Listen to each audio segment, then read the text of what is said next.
আপনাকে স্বাগত জানাই আমাদের ইউটিউব চ্যানেল রাজনীতি সারাদিনে। রাজনীতির সমস্ত আপডেট পেতে আমাদের চ্যানেলকে সাবস্ক্রাইব করুন এবং পাশে দেওয়া বেল আইকন ক্লিক করুন।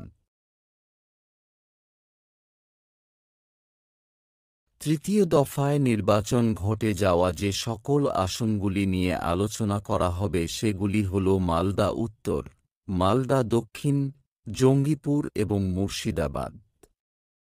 তৃতীয় দফার প্রথম আসন মালদা উত্তর। সেখানে তৃণমূল কংগ্রেস পেতে পারে ৪৩% ভোট এবং বিজেপি পেতে পারে ৩৪% ভোট। কংগ্রেস পেতে পারে ১৯% ভোট। অতএব এবার মালদা উত্তর আসন যেতে পারে তৃণমূল কংগ্রেসের দখলে।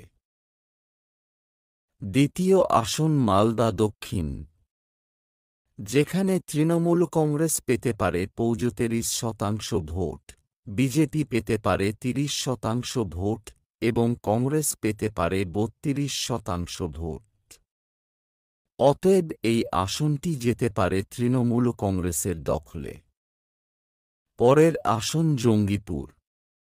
এই আসনে তৃণমূল কংগ্রেস পেতে পারে ৪৩% ভোট, বিজেপি পেতে পারে ২৬% ভোট, কংগ্রেস প্রার্থী পেতে পারে ২২% ভোট।